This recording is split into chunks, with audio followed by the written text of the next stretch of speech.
जी। मैं फिर से उसी बात पे आऊंगी जब आप घर छोड़ के निकले थे। अभी हाल ही में हमने देखा एक फ़ोटो आपने ट्वीट किया था और वो वायरल भी हो गया था जब आप अपने माता से मिलने गए थे। तो उस वक्त आपको कैसा लगा जब आप गए थे? देखिए, मैं कई वर्षों के बाद गया था। जी। मेरे पिताजी का जो है देहांत 2020 में हो गया था। हम्म। मैं उससे पहले उनसे या उस अपने परिवार के लोगों से कई वर्षों से नहीं मिल पाया था।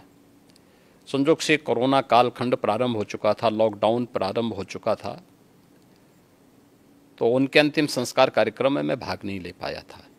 आपके पिताजी के? हाँ। हाँ, तो मुझे जब गत वर्ष अवसर मिला था तो मैं अपनी माँ से मिलने के लिए ज़रूर गया था।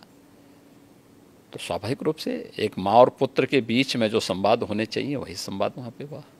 आप उनके अंतिम संस्कार के लिए नहीं जा पाए, पर जब वो आपसे मिलने आते थे, आप उस वक्त चीफ मिनिस्टर थे, तो वो एक आम नागरिक की तरह आते थे, सीएम के पिता के रूप में नहीं आते थे? नहीं, यहाँ वो कभी नहीं आए। वो मुझसे मिलने के लिए, मेरी एक बार उनसे मुलाकात हुई थी नजीमाबाद में, और नजीमाबाद में मैं एक चीनी मिल के उद्घाटन में गया था। तो भाषण करते हुए मैंने देखा सामने जो है कोई बैठा है, तो मैं पहचान गया उनको। मैंने कहा भी ये तो मेरे पिताजी हैं लगता है। हम्म। वो सभा के बीच में बैठे हुए थे। हम्म। तो फिर मैंने सभा समाप्त होने के बाद अपने साथ के कुछ लोगों से कहा, मैंने कहा देखो यार वो आए हैं तो उनको बुलाओ, थोड़ा मुलाकात करते हैं। तो तब मेरी मुलाकात हुई थी। जी। आपकी छोटी बहन जो है, उन्होंने एक इंटरव्यू में कहा था कि 30 साल उन्होंने आपको राखी नहीं बांधी।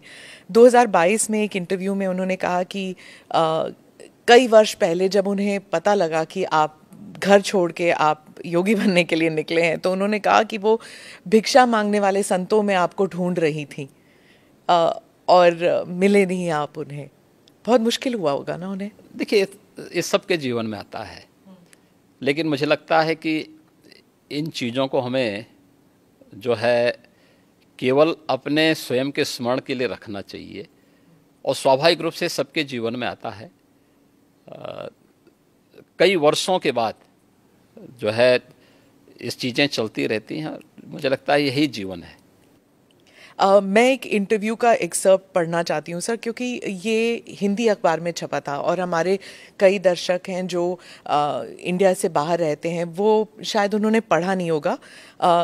ये पढ़ के मुझे बहुत कठिन लगा जब मैंने पढ़ा, तो कि कैसे महसूस कर रही होंगी वो। मैं पढ़ के सुनाती हूँ। उन्होंने कहा, योगी के मुख्यमंत्री बनने के बाद कई लोग कहते थे कि आपको शर्म नहीं आती, आप मुख्यमंत्री की बहन हैं और बहन होकर आप चाय की दुकान चलाती हैं, इन हालतों में रहती हैं। मैं उनको एक ही बात कहूँगी, मैं गरीब हूँ, ये मेरा नसीब है। शर्म तब आनी चाहिए जब आप कोई गंदा काम कर रहे हों, किसी के हक का छीन कर खा रहे हों। मैं तो मेहनत करके अपनी गुजर बसर करती हूँ। हाँ, ठीक बात है। मैं इसलिए पूछ रही हूँ सर, क्योंकि आमतौर पर लोग समझते हैं ना कि चीफ मिनिस्टर हो या फिर सांसद हो, विधायक हो, इनके इर्द गिर्द लोग जो हैं इतने धनी हो जाते हैं और फिर सार्वजनिक जीवन में इसलिए आते हैं कि जो धन कमा चुके हैं उसे प्रोटेक्शन के लिए। और एक ये इंटरव्यू है आपकी बहन का।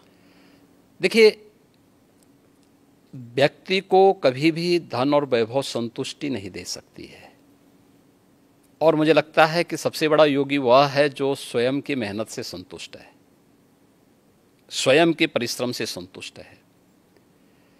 दूसरों की मेहनत से कुछ प्राप्त करना और फिर उसको छीन लेना, ये तो डकैती है।